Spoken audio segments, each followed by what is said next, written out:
ఎడ్లబండి మీద ఉపగ్రహాన్ని, సైకిల్ మీద రాకెట్ విడిభాగాలను తీసుకుపోయిన కాలం నుంచి అంతరిక్ష కేంద్రం నిర్మాణానికి అరంగేట్రం చేయటం వరకు భారత అంతరిక్ష పరిశోధన కేంద్రం ఇస్రో ప్రస్థానాన్ని ఒక మారు తలుచుకొని పులకించిపోయేందుకు బుధవారం నాటి 100వ రాకెట్ ప్రయోగం ఉపకరిస్తుంది. దేశంతో పాటే ఇది ఎదిగింది. అంతే కదా అని ఎంత సర్ది చెప్పుకుందామనుకున్నా బడ్జెట్ కేటాయింపుల్లో పాలకులు ప్రదర్శించే కాఠిన్యాన్ని, కాపీనాన్ని కూడా తట్టుకొని నిలిచి దక్కిన దానితోనే అనేక సాహసోపేతమైన ప్రయోగాలతో ప్రపంచాన్ని సంభ్రమాశ్చర్యాల్లో ముంచేసిన హీరో మన ఇస్రో.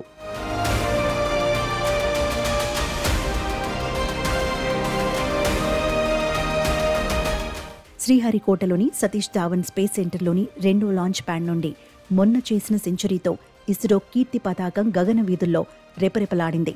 ఈ శతప్రయోగాల వేదిక శ్రీహరికోటను భారత అంతరిక్ష పరిశోధన వ్యవస్థ పితామహుడు విక్రమ్ సారాభాయ్ రాకెట్ ప్రయోగ కేంద్రంగా ఎంచుకోవడం మీద చాలా కథనాలున్నాయి. ప్రయోగ కేంద్రం భూమధ్య రేఖకు ఎంత దగ్గరగా ఉంటే అంత తక్కువ ఇంధనంతో రాకెట్ భూమి ఆకర్షణ శక్తిని అధిగమించగలుగుతుంది. ఆ లెక్కన శ్రీహరికోట ప్రపంచంలో 2వ స్థానంలో ఉందట. రాకెట్ ప్రయోగ కేంద్రం దేశం తూర్పు తీరంలో ఉండటం వల్ల అనేక అదనపు సాంకేతిక భద్రతా ప్రయోజనాలున్నాయి. శ్రీహరికోట దీవిని ఎంపిక చేయడానికి ముందు కన్యాకుమారి తీరంలో కేంద్రాన్ని నెలకొల్పే ప్రతిపాదన మీద చర్చించటానికి విక్రమ్ సారాభాయ్ కొంతమంది శాస్త్రవేత్తలతో అప్పటి తమిళనాడు ముఖ్యమంత్రి అన్నాదురైతో సమావేశమయ్యేందుకు వెళ్లారట. ఆ రోజు అన్నాదురైకి ఒంట్లో బాగోలేక తన బదులు ఓ మంత్రిని వెళ్లమన్నారట. ఆ మంత్రి ఎంతకు రాకుండా చాలా సమయం విక్రమ్ సారాభాయ్ని నిరీక్షించేట్టు చేశారు. చివరకు ఒంటి మీద ఏమాత్రం స్పృహ లేని స్థితిలో ఉన్న ఆయనను కొందరక్కడకు మోసుకొచ్చి కూర్చోబెట్టారు. మంత్రిగారి అర్థం పర్థం లేని మాటలను భరించలేకపోయిన సారాభాయ్ పూర్తిగా విసుగు చెంది తమిళనాడు వద్దని అనుకున్నారట.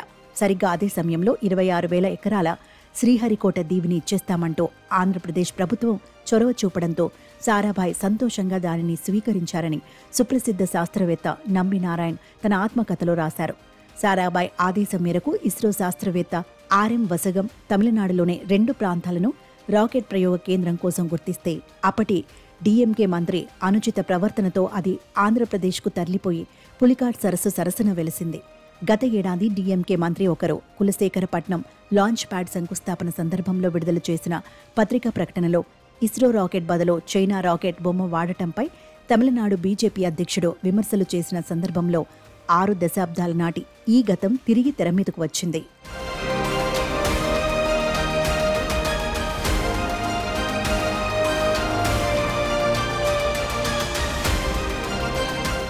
మరో 2 ఏళ్లలో కులశేఖరపట్నం అంతరిక్ష ప్రయోగ కేంద్రం కూడా అందుబాటులోకి రాబోతున్నందున ఇస్రో ప్రయోగ సామర్థ్యం ద్విగుళం బహుళం అవుతుంది. తొలి 100 రాకెట్ ప్రయోగాలకు 45 ఏళ్లు పడితే మరో 5 ఏళ్లలోనే మరో 100 ప్రయోగిస్తామని ఇస్రో చైర్మన్ నారాయణన్ సగర్వంగా చెబుతున్నారు. Chandrayaan 4, Chandrayaan 5, Mars lander, Venus orbiter, PSLV, జిఎస్ఎల్విని మించిన కొత్త తరం వాహక నౌక గురించి ఆయన ఆలోచనలు చేస్తున్నారు. ఇదంతా ఆత్మవిశ్వాసమే తప్ప అతిశయం కాదు. నేడు అగ్రరాజ్యాల సరసన ఇలా తలెత్తుకుని నిలబడటంలో సోవియట్ యూనియన్ సహకారం విస్మరించలేనిది.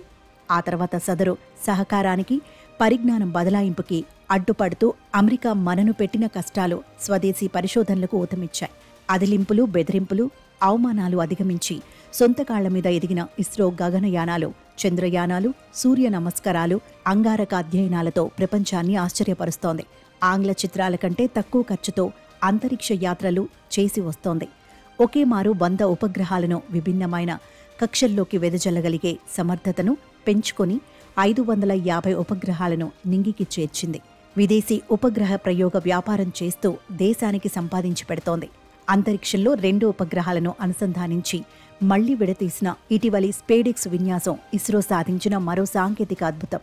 ఇలా నిరంతరం సాంకేతిక సామర్థ్యాన్ని పెంచుకుంటూ విక్రమ్ సారాభాయ్, సతీష్ ధావన్ ఇత్యాది మహామహుల కలలను నిజం చేస్తూ దేశాన్ని స్పేస్ సూపర్ పవర్గా తీర్చిదిద్దుతున్న ఇస్రోను అభినందించాలి.